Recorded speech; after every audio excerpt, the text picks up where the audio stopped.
गुरुर्ब्रह्मा गुरुर्विष्णु गुरुदेवो महेश्वर गुरुः साक्षात् परब्रह्म तस्मै श्री गुरुवे नमः। अखंड मंडलाकारं व्याप्तं येन चराचरं तत्पदं दर्शितं येन तस्मै श्री गुरुवे नमः। अज्ञानतिमिरान्धस्य ज्ञानाञ्जनशलाकया चक्षुरुन्मीलितं यस्य तस्मै श्री गुरुवे नमः।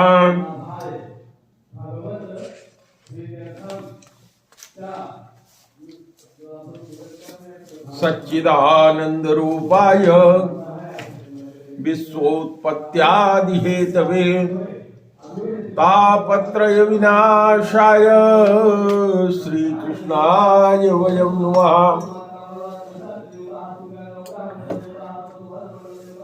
कृष्णाय वासुदेवाय देवकी नंदनाय च नंदगोपकुमाराय गोविंदाय नमो नमः। नमः पंकजनाभाय नमः पंकजमालिने नमः पंकजनेत्राय नमस्ते पंकजांघ्रे। कृष्णं नारायणं वन्दे कृष्णं वन्दे व्रजप्रियं कृष्णं द्वैपायनं वन्दे कृष्णं वन्दे वृथासुतं। यं प्रभजन्तमनुपेतमपेतकृत्यं द्वैपायनो विरहकातर आजुहाव। पुत्रेतु तन्मयतया तरवोऽभिनेदुहस्तं सर्वभूतहृदयं मुनिमानतोऽस्मि। यो ब्रह्माणं विदधातु पूर्वं यो वै वेदाश्च प्रणोति तस्मै तद्गुंह देवात्मबुद्धिप्रकाशं मुमुक्षुर्वै शरणमहं प्रपद्ये। बर्हापीडं नटवरवपुः कर्णयोः कर्णिकारं बिभ्रद्वाशः कनककपिशं वैजयन्ती च मालाम्। रन्ध्रोन्वेणुवधरसुधया पूरयन् गोपवृन्दैः वृन्दारण्यं स्वपदरमणं प्राविशद गीतकीर्तिः।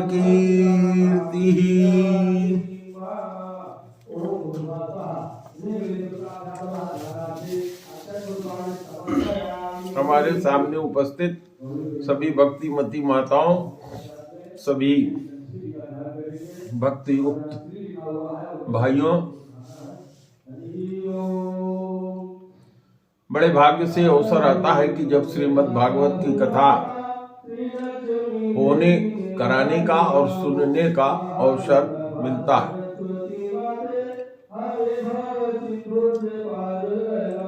और इस वर्ष तो जो महाकुंभ का अवसर उपस्थित हुआ है, यह अवसर 145 वर्ष बाद फिर पड़ेगा, तो यह विशेष शुभ अवसर है जिसमें हर व्यक्ति को भगवान की कथा, दान, पुण्य, स्नान करना चाहिए। उसी क्रम में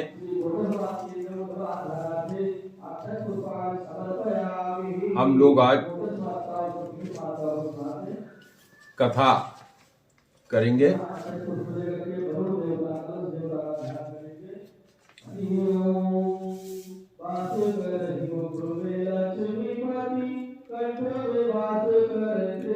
स्वयंभू मनु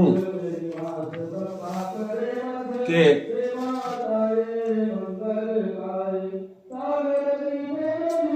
तीन पुत्रियां और 2 पुत्र थे। इन इनके एक पुत्र का नाम उत्तानपाद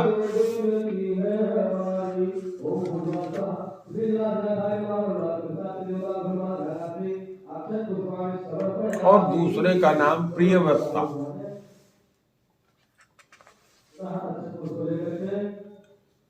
राजा उत्तानपाद ने जब पिता से राजगद्दी प्राप्त किया तो उसके दो रानियां थी। एक का नाम सुरुचि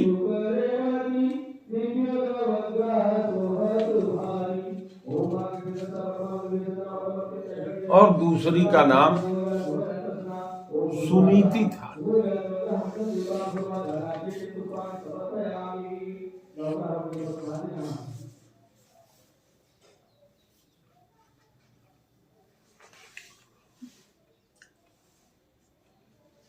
सुनीति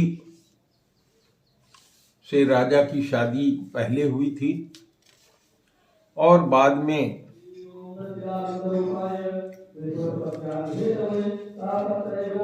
सूरज से शादी हुई।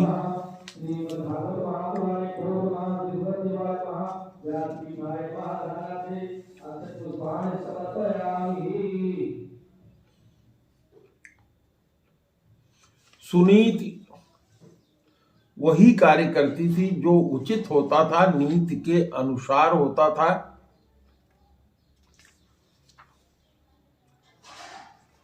अतः कभी कभी लोगों को नीति की बात अच्छी नहीं लगती। जो लोग अपने मन का सुनना और करना चाहते हैं वो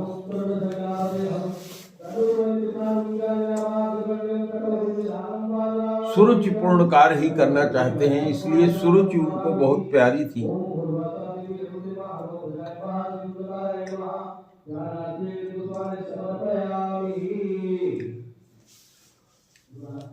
एक दिन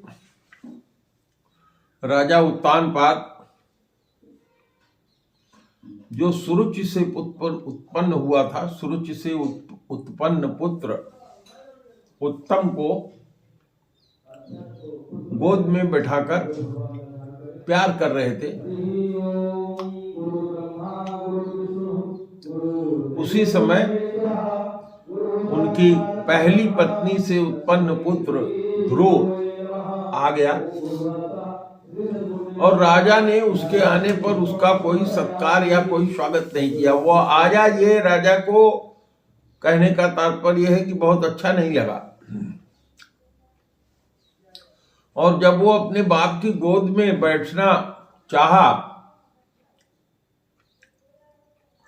तो अभिमान से भरी हुई, घमंड से भरी हुई सुरुचि ने अपने सौत के पुत्र ध्रुव को दाह से भर करके खींच कर नीचे कर दिया और ध्रुव से कहा कि यह ठीक है कि तू भी राजा का ही बेटा है, तो इससे क्या होता है? तुझे मैंने तो अपनी कोख से तो पैदा नहीं किया, तू अभी नादान है, छोटा है। तुम्हें ये पता नहीं है कि तुमने उस स्त्री के गर्भ से जन्म नहीं लिया है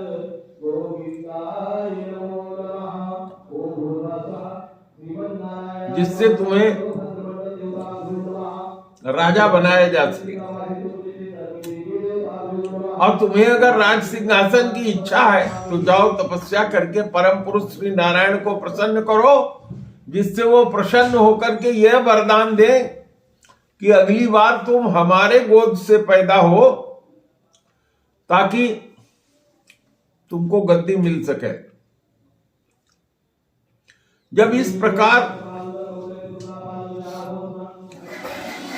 ध्रुव को कहा गया तो जैसे डंडे का चोट पड़ता है तो सांप फुफकार करता है, वैसे ही ध्रुव भी सौतेली माता के वचन से दुखी हो गया। लंबी लंबी सांसें लेने लगा, लेकिन उसके पिता ने कुछ बोला नहीं, केवल चुपचाप बैठ के देखते रहे। तो जब पिता ने कुछ नहीं बोला तो वो पिता को छोड़कर अपनी मां सुनीति के यहां पहुंच गया। माता सुनीति ने अपने बच्चे को गोद में उठा लिया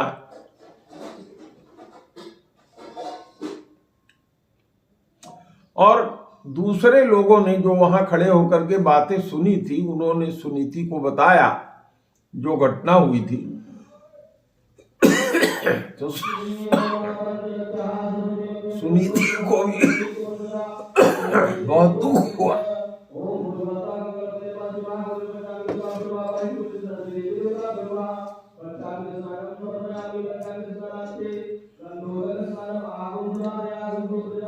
सुनीति का जो धैर्य था वो टूट गया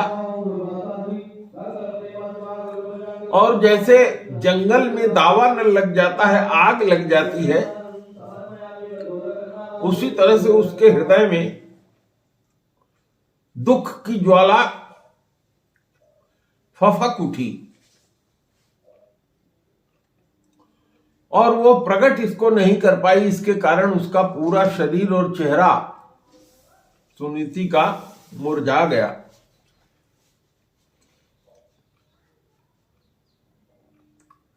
और अपने सौत की बात याद करके उसके आंखों में आंसू आ गए और उसको ऐसा दिखाई पड़ता था कि हमारे इस दुख का कोई अंत नहीं है। फिर उसने गहरी सांस लिया संतोष करके और अपने बेटे से कहा कि बेटा, तुम्हारी माता सुरुचि ने जो कहा है वो बात गलत नहीं है, क्योंकि तुम्हारे पिता महाराज तो मुझे पत्नी क्या दासी भी स्वीकार करने में उनको लज्जा आती है, और चूंकि तुमने मेरी जैसी मंद भाग वाली मां के गोद से जन्म लिया है और मेरे ही दूध से तू पला है, इसलिए तुझे भी सम्मान नहीं मिल रहा है। बेटा, सुरुचि तुम्हारी सौतेली माता है जरूर, लेकिन उसने जो बात कही है वो बात बिल्कुल सच्ची है।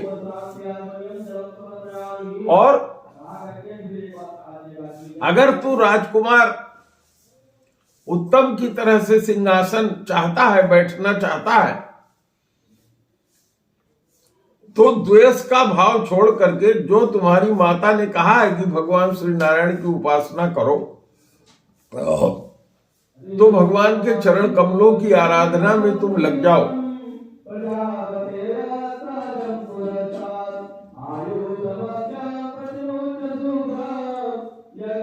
सुरुचि के बाण से संदिग्ध होकर सुनीति ने अपने बेटे को समझाया कि बेटा,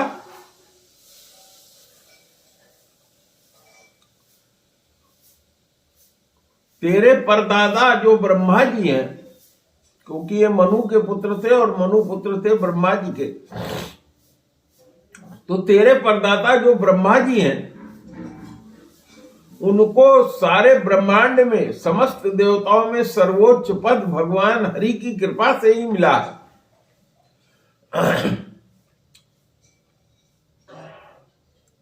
और तुम्हारे परदादा जो ब्रह्मा जी हैं वो अपने मन और प्राण को जीतने वाले जो मुनि हैं उनके द्वारा भी वंदित होते हैं, उनके भी वंदनीय है।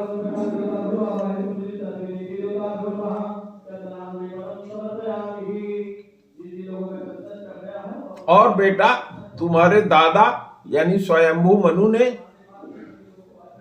अनन्य भाव से उसी भगवान नारायण की आराधना किया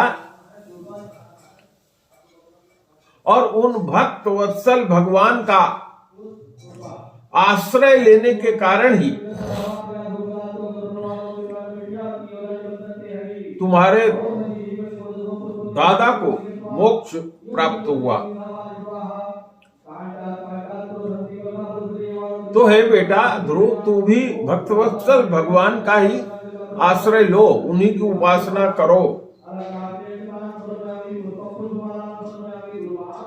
जो जन्म मृत्यु के चक्कर से छूटने वाले मुमुक्षु लोग हैं, वो उन्हीं भगवान श्री हरि के चरणों का ही शरण लेते हैं, उन्हीं का भजन करते हैं।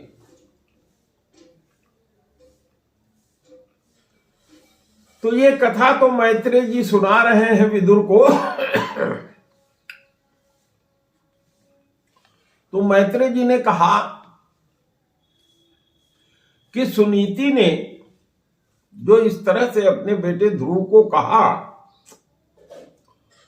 तो ध्रुव ने निश्चय कर लिया कि मैं भगवान श्री हरि की उपासना ही करूंगा।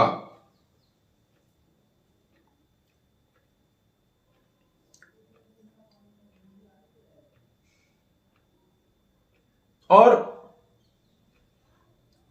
ध्रुव समय पाकर अपने पिता के नगर से निकल पड़े।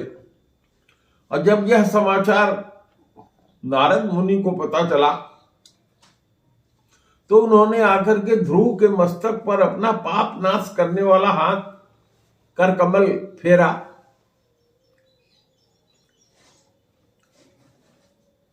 और बड़ा आश्चर्य हुआ उनको ध्रुव को देख करके। उन्होंने कहा कि अरे ध्रुव, तुम क्षत्रियों के बालक हो और तुम्हारे अंदर भी कितना अद्भुत क्षत्रिय तेज है कि थोड़ा सा मान भंग हुआ है तुम्हारा, उसको भी तुम बर्दाश्त नहीं कर पा रहे हो। और अभी तो तुम छोटे से बच्चे हो और तुम्हारे हृदय में सौतेली माता का वचन इतना गहरा घाव कर गया है। नारद जी ने ध्रुव को समझाया, बहुत ही सुंदर बातें बताई। उन्होंने कहा कि हे बेटा, विकल्पे विद्यमानेपि न्याह्य संतोष हेतव पुंसो मोह मृते भिन्ना यल्लोके निज कर्म भी। कि हे बेटा, अगर तुमको मान अपमान का ही विचार है तो ये जान लो कि मनुष्य को जो असंतोष होता है यानी मान अपमान मिलता है, ये कुछ और नहीं है, ये हमारे अपने कर्म का ही फल होता है।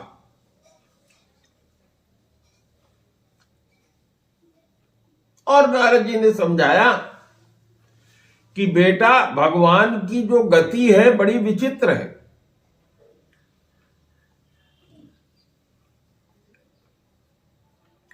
इसलिए बुद्धिमान जो पुरुष होता है उसके लिए यही उचित है कि भगवान की कृपा से, दैव योग से जैसी भी परिस्थिति हो जाए, उस परिस्थिति में संतुष्ट रहे। बहुत सुंदर श्लोक कहा है, परितुष्येत ततस्तात् तावन्मात्रेण पूरुषः दैवोपसादितं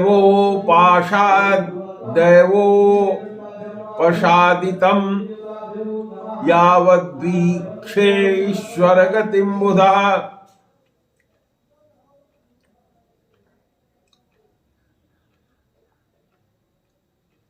और उन्होंने समझाया कि देखो ध्रुव, बहुत बड़े बड़े योगी तपस्वी जो है आसक्ति का त्याग करके समाधि योग के द्वारा बड़ी बड़ी कठोर साधना करते हैं, फिर भी वो भगवान को मिलने का रास्ता नहीं खोज पाते। इसलिए बेटा अच्छा होगा कि तू जो ये हट करके जा रहे हो इसको छोड़ दो, घर लौट जाओ, बड़ा हो जाना। जब तुम बड़े हो जाना और जब परमार्थ साधन के योग्य हो जाना तब उसके लिए प्रयास कर लेना। नारद जी ने इस तरह से समझाया। नारद जी ने कहा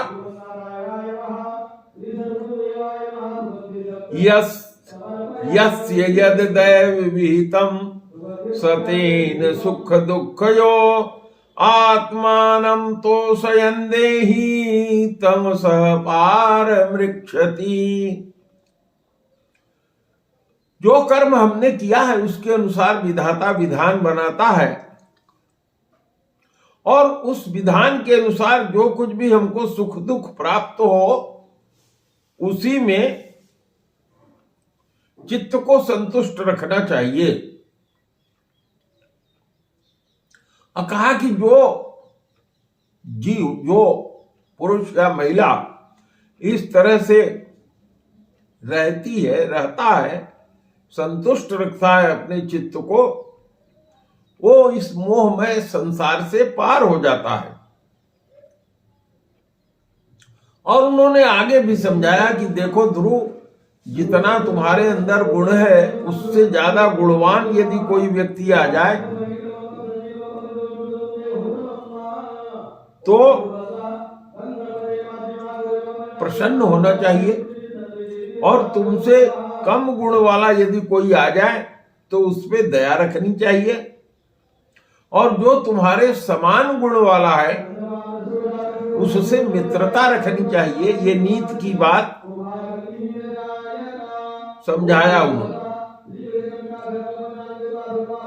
गुणाधिकान् मुदं लिप्सेद अनुक्रोशं गुणाधमात् मैत्री समानादन्विच्छेन तापैरभिभूयते।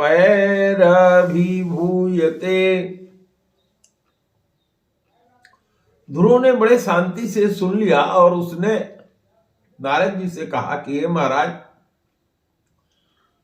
आप जो कुछ कह रहे हैं ये उन लोगों के लिए है जिनका चित्त सुख और दुख पाने पर चंचल हो जाता है। उनके लिए आपने जो बताया कि मन को शांत कैसे करें, ये शांति का अच्छा उपाय है। किंतु हे महाराज, मैं तो अज्ञानी हूं, बालक हूं, मेरी बुद्धि यहां तक नहीं पहुंच पा रही है, और इसके अलावा मैं तो घोर क्षत्रिय स्वभाव का हूं, मेरे अंदर विनय नाम की कोई चीज नहीं है, और मेरी माता सुरुचि ने जो हमको कठोर वचन कहा है उसके कारण यह आप जो उपदेश दे रहे हैं ये मुझको अच्छा नहीं लग रहा है।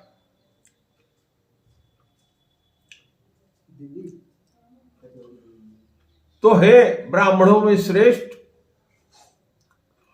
मेरी जो इच्छा है, मैं ये चाहता हूं कि मुझको वह पद मिले जो इस पूरे त्रिलोक में सबसे श्रेष्ठ है, जिसके ऊपर और कोई पद न हो, जिसपे मेरे बाप दादा तो क्या, संसार का कोई भी आदमी वहां तक न पहुंचा हो। तो उसको प्राप्त करने का कोई अच्छा सा उपाय महाराज हमको बताइए।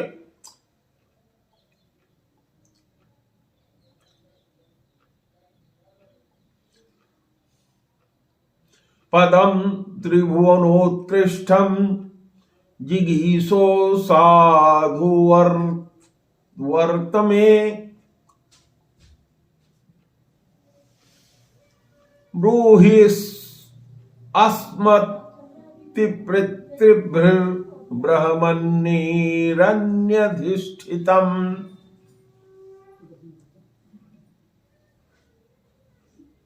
मैत्रेय जी ने कहा कि ध्रुव की ऐसी बात सुनकर नारद जी बड़े खुश हुए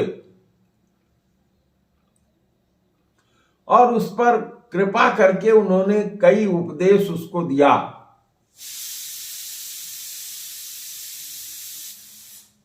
उन्होंने कहा कि बेटे, तेरी माता सुनीता ने जो कुछ भी तुमको बताया है वही तेरे लिए कल्याण का मार्ग है।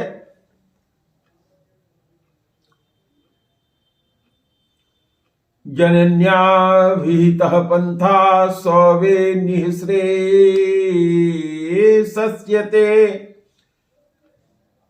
भगवान वासुदेवस्तं भज स्तव बड़ात्मना धर्मार्थ काम मोक्षाख्यम य इच्छेक्षेय आत्मनः एकमेव हरिस्त्रत्र कारणम पाद सेवनम।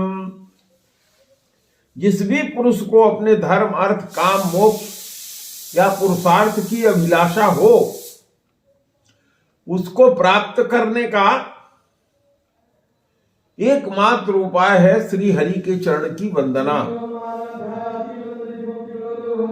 और उन्होंने बताया कि हे बेटा, तेरा कल्याण हो, तू यमुना जी के किनारे चला जाए और वहां श्री कालिंदी के निर्मल जल में 3 बार स्नान करके नित्य कर्म से निवृत्त होकर यथा विधि आसन बिछाकर स्थिर भाव से बैठना, फिर रेचक, पूरक और कुंभक द्वारा प्राणायाम से धीरे धीरे प्राण, मन और इंद्रियों के दोषों को दूर कर लेना,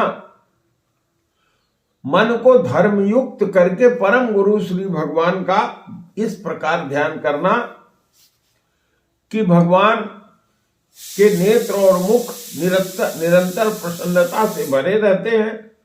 उनको देखने से ऐसा मालूम होता है भगवान के नेत्र और मुख को कि जैसे वो भक्त को वरदान देने के लिए उद्यत हैं, तुरंत वरदान दे देंगे।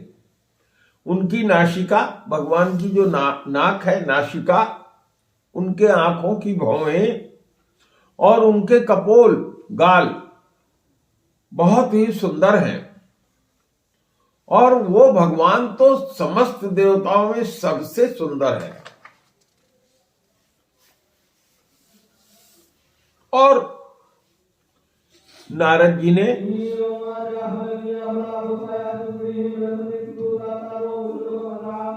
ओम नमो भगवते वासुदेवाय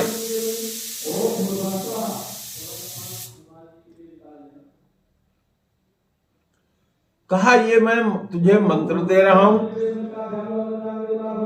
और इस में जो भी समय हो उसके अनुसार जो उपलब्ध पुष्प, पत्र, फूल हो, भगवान की द्रव्यमयी पूजा करनी चाहिए।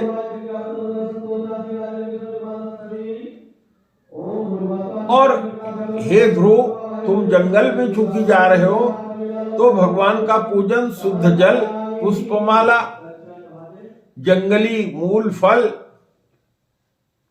दुर्वा, अंकुर आदि जो कुछ वन में प्राप्त हो उससे पूजन करना चाहिए और भगवान को तुलसी चढ़ाना चाहिए। और यदि भगवान की शिला की मूर्ति मिल जाए तो ठीक है, और नहीं तो पृथ्वी में ही भगवान को मान करके जल आदि से पृथ्वी पर ही चढ़ा करके भगवान की पूजा करना चाहिए। सर्वदा चित्त को संयमित रखना चाहिए, मननशील, शांत और मौन रहना चाहिए तथा आहार भी परिमित करें।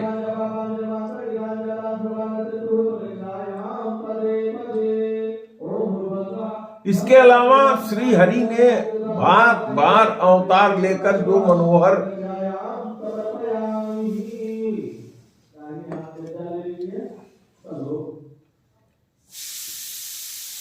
चरित्र किया है, लीला किया है,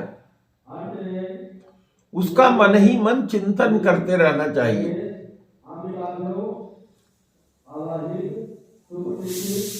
और इसी के मंत्र के द्वारा भगवान को ही अर्पित कर देना चाहिए। नारद जी से इस प्रकार उपदेश पाकर राजकुमार जो है चला गया।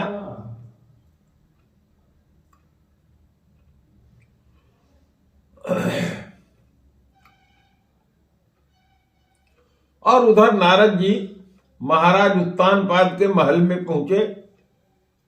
राजा उत्तानपाद ने उनका स्वागत और पूजन किया। नारद जी ने पूछा कि उत्तानपाद, तुम्हारा मुंह कुम्हलाया हुआ क्यों है? क्या तुम्हारे धर्म, अर्थ, काम, मोक्ष जो कार्य करते हो उसमें कहीं कोई बाधा तो नहीं आई है? राजा ने कहा कि महाराज, मैं बहुत ही स्त्रैण हूं, स्त्री के वश में रहने वाला जीव हूं, और इसके वश में दबाव में डर के मारे मैंने अपने 5 वर्ष के नन्हे बच्चे का अपमान कर दिया, और उसकी माता को भी मैंने घर से बाहर निकाल दिया था, और वो पता नहीं कहां गया होगा, उसका मुंह कुम्हला गया होगा। हे महाराज, मैं कैसा स्त्री का गुलाम हूं। वह बालक पिता के प्रेम बस मेरी गोद में चढ़ना चाहता था, किंतु मैं इतना दुष्ट हूं कि उसका तनिक भी मैंने आदर नहीं किया।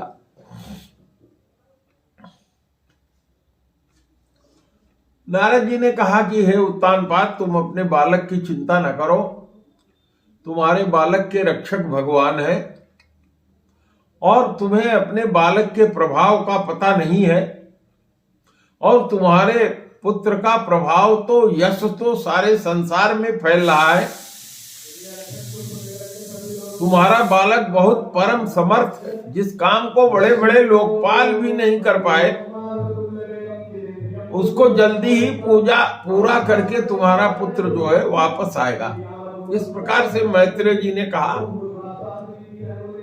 कि नारद जी के उपदेश से बहुत एकाग्र चित्त होकर उसने नारायण की उपासना प्रारंभ कर दिया। पहले 3-3 दिन तक बिना भोजन किए वो केवल शरीर जिंदा रहे, इसके लिए 3 दिन के बाद, 3 दिन 3 रात के बाद कैद और बेर खाता था, और 1 मास तक इस तरह से किया। दूसरे महीने में उसने 6-6 दिन के पीछे सूखा घास और पत्ता खाया। 6 दिन तक भूखा रहना, उसके बाद सूखी घास और पत्ते खाया। और तीसरे महीने में, पहले महीने में 3 दिन, दूसरे महीने में 6 दिन, तीसरे महीने में 9 दिन। 9 दिन के बाद केवल वो जल पी करके भगवान की आराधना करता रहा।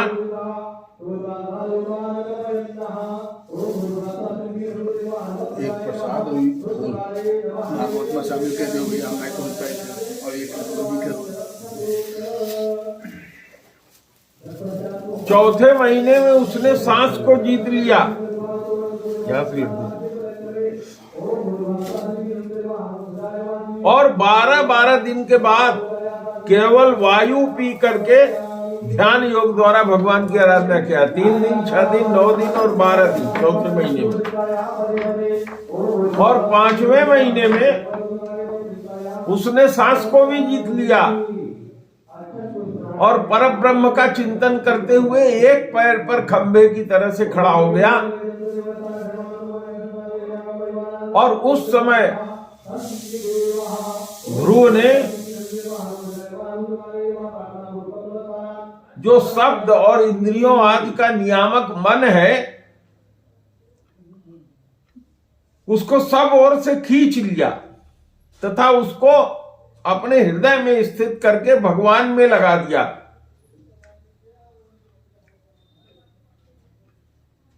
और जब उसने ऐसा किया तो जितने महदादि तत्व हैं उनके साथ साथ पृथ्वी और पुरुष के सहित समस्त जीवों का सांस रुक गया सारे लोग कांप उठे।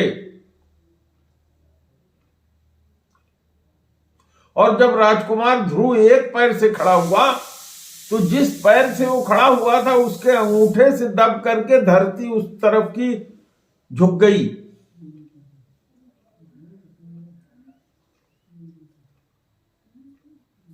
और जब सारे जीवों का श्वास प्रश्वास रुक गया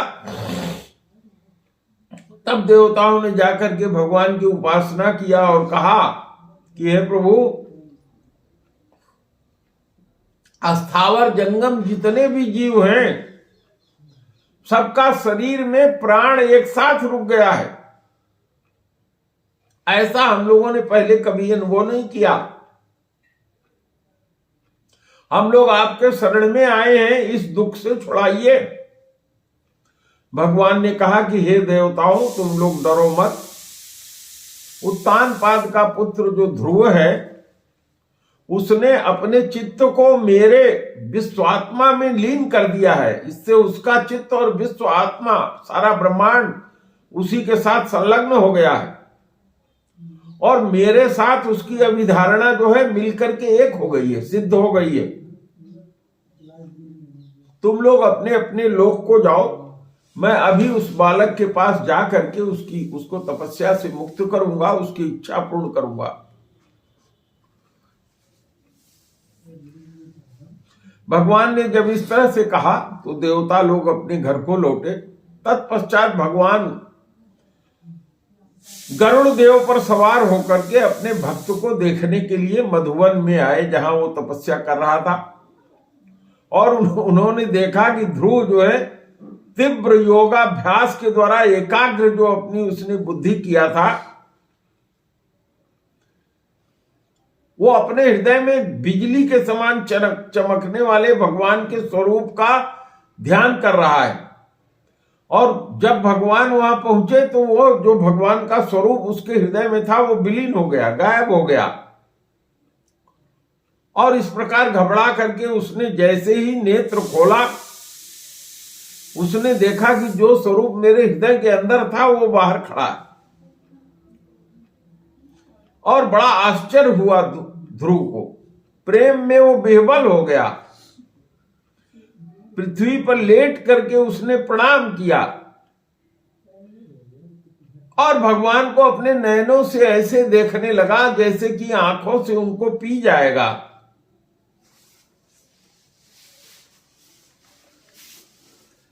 और वो हाथ जोड़ करके भगवान के सामने खड़ा हो गया। वो कुछ बोलना चाहता था लेकिन 5 वर्ष का अबोध बालक था तो वो कुछ बोल नहीं पा रहा था। भगवान उसके इस बात को जान गए क्योंकि भगवान अंतर्यामी है और उन्होंने अपने वेदमय शंख को उसके गाल से छुआ दिया। सतम विवक्षन्तमतद्विदं हरि ज्ञास्त्वस्य सर्वस्य च हृदयवस्थितः कृताञ्जलिं ब्रह्ममयेन कम्बुना परस्पर्शबालं कृपयां कपोले। अपने ज्ञान में शंख को उसके गाल से छुआ दिया, कपोल से, ओठ से।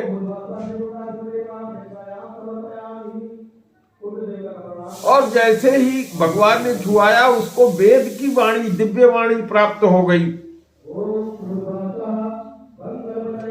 वो जीव को जान गया, ब्रह्म को जान गया, सब ज्ञान उसको तुरंत निश्चित हो गया और अत्यंत भक्ति भाव से उसने श्री भगवान की स्तुति किया।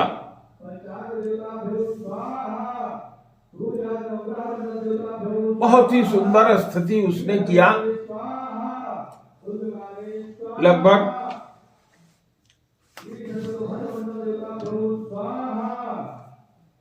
16 श्लोकों में उसने स्तुति किया है। उसकी स्तुति सुनने के बाद तब भक्तवत्सल भगवान ने उसकी प्रशंसा करके कहा कि हे राजकुमार, तुम्हारा संकल्प मैं जानता हूं। यद्यपि जिस पद को तुमने चाहा है वो पद प्राप्त करना अत्यधिक कठिन है, तो भी मैं वह वर तुमको देता हूं, वह पद तुझे देता हूं, तेरा कल्याण हो। जिस लोक को आज तक किसी ने प्राप्त नहीं किया है, जिसके चारों ओर ग्रह नक्षत्र तारागण ज्योति चक्र घूमते रहते हैं, बाद में जब सारे लोकों का नाश भी हो जाता है तो भी वह लोक नाश नहीं होता, वो स्थिर रहता है।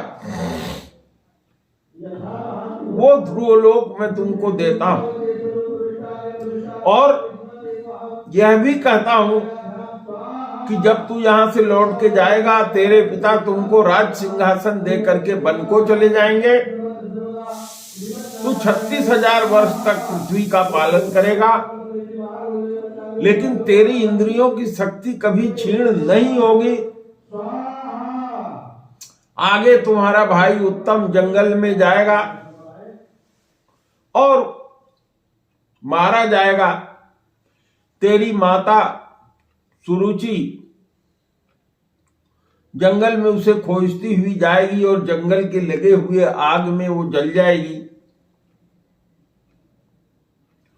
तो मेरे बड़े बड़े दक्षिणा वाले कई यज्ञ करेगा और अंत में फिर तुम मेरा स्मरण करेगा और इसके बाद तू समस्त लोगों के वंदनीय सप्तर्षियों से भी ऊपर का जो ध्रुव लोक है वहां चला जाएगा, जहां से फिर लौट करके कोई वापस नहीं आता, जहां लोग पहुंच नहीं पाते। इस प्रकार भगवान ने वर दे करके गरुड़ध्वज भगवान गायब हो गए। लेकिन ध्रुव को बड़ी ग्लानि हुई, उसका चित्त प्रसन्न नहीं हुआ और वो फिर अपने नगर को लौट आए। विदुर जी ने पूछा कि हे प्रभु,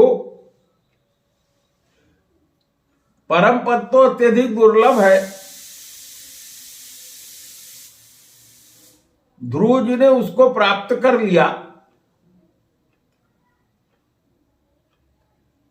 फिर भी उनके मन में दुख क्यों हुआ?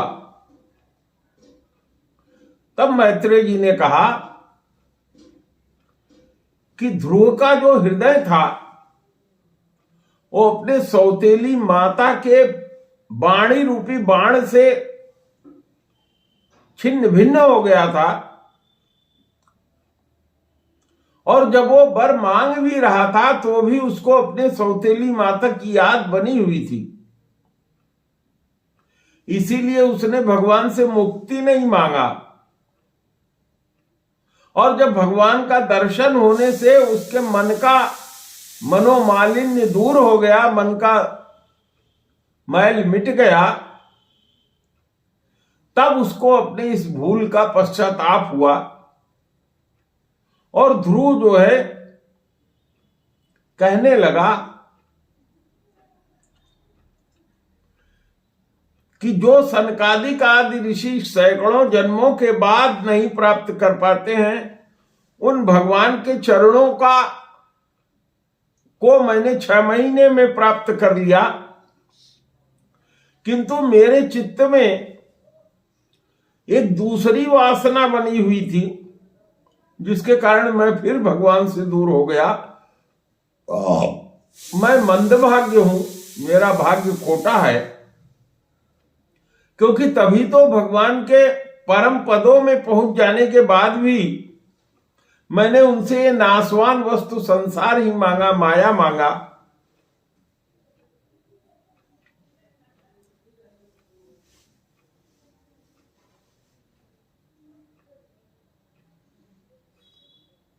दैवीं मायामुपाश्रित्य प्रसुप्त इव भिन्न दृक् तप्ते द्वितीये अप्यसत् भ्राति व्यहुद्रुजा कहा इस संसार में आत्मा के सिवा कोई भी दूसरा अपना नहीं है। तब भी मनुष्य जैसे सोते हुए स्वप्न में अपनी कल्पना किए हुए बाघ आदि से डरता है, उसी प्रकार मैंने भी भगवान के माया से मोहित होकर भाई को शत्रु मान लिया और व्यर्थ ही में जलता रहा। जिन भगवान को प्रसन्न करना अत्यधिक कठिन है, उस हरि को मैंने प्रसन्न किया,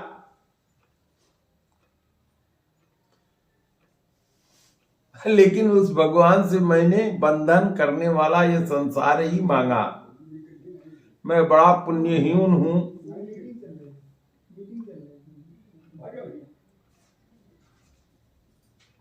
इस प्रकार जब उत्तानपाद ने सुना कि हमारा पुत्र लौट रहा है, उसका बड़ा स्वागत किया और अभिनंदन किया, उसको अपनी गद्दी दे दिया और भगवान ने जैसा कहा था वैसी ही स्थिति उत्पन्न हुई। उत्तम मारा गया। ध्रुव ने यक्षों से युद्ध किया। भगवान ब्रह्मा जी और उनके पितामह मनु ने आकर के युद्ध का निवारण कराया।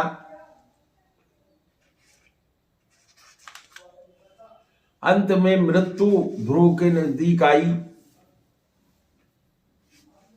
ध्रुव ने मृत्यु के स्वर पर पैर रखकर भगवान का जो विमान आया था उनको ले जाने के लिए, उस पे सशरीर बैठ गए और बैठने के बाद उनको याद आया कि मुझे अपनी माता के लिए भी ले जाना चाहिए था। विमान पर बैठे हुए भगवान के पार्षदों ने कहा कि हे ध्रुव,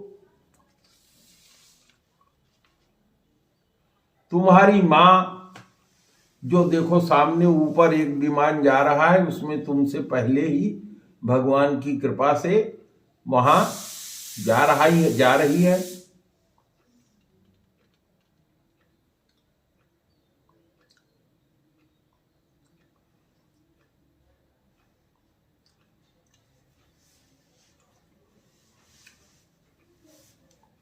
इस प्रकार से हमने आज आप लोगों को ध्रुव की कथा सुनाई।